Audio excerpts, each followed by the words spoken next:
Datang Kak Long, dengar hati Kak Long. Datang Kak Ngah, dengar hati Kak Ngah. Datang mak mentua, dengar hati mak mentua. Dengar datang mak sendiri, ayah sendiri, dengar hati mak ayah.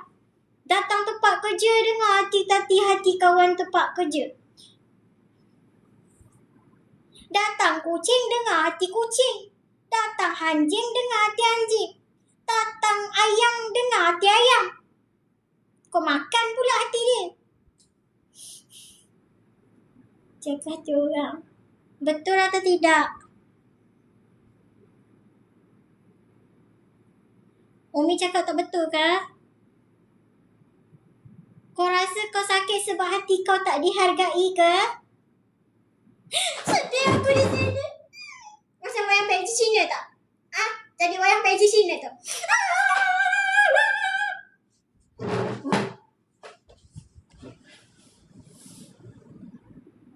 Betul, biarkan hati diri terbiar. Kan kita diperintah menjaga amanah yang Allah pinjamkan.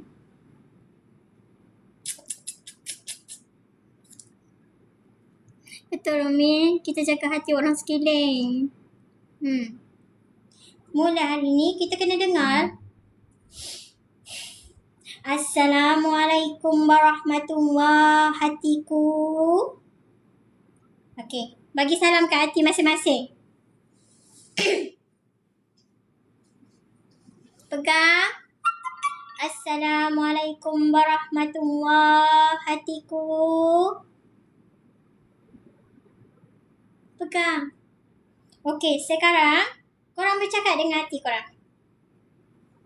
Korang luahkan apa kesalahan korang. Maafkan aku selama ni. Aku tak nampak engkau.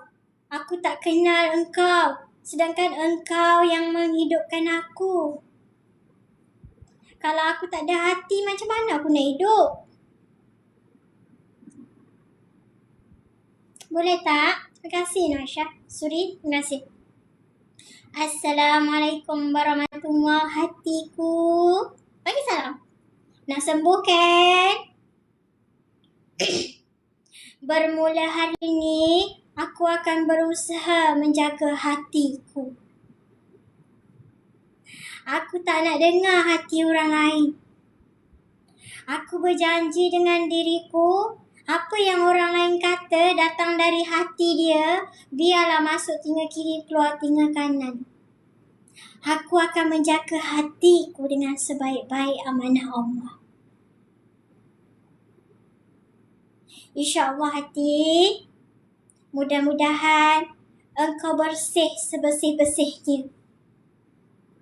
Kita sama-sama membersihkan engkau. Mudah-mudahan dengan berkat kita berkawan ini, yang Allah takdirkan engkau menjadi kawan aku. Aku menjadi hati orang yang bersih. Orang-orang yang beriman kepada Allah. Terima kasih hati. Sebab selama ini kau bekerja untuk menjaga aku. Terima kasih hati. Sebab selama ini kau menahan semua kesakitan.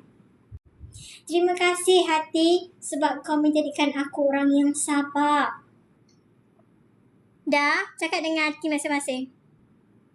Ada yang keluar grup lagi. Sebab tak faham.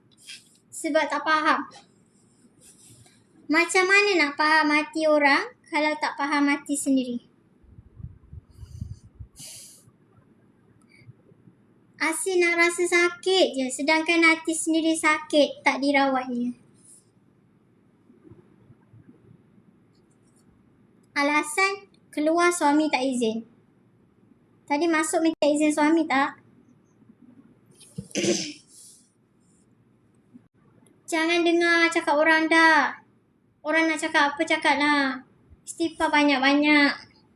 Hari ni korang dapat cekalkan hati yang kuat. Supaya, wahai hati, aku akan menjadi orang yang sabar. InsyaAllah, aku akan kuat untuk kau. Sebab engkau yang akan menerman aku menghadap Allah.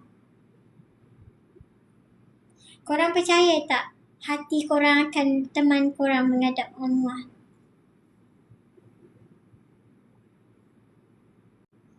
Susah korang nak percaya kan? Hati ni akan teman kita menghadap Allah Subhanahu Wa Taala.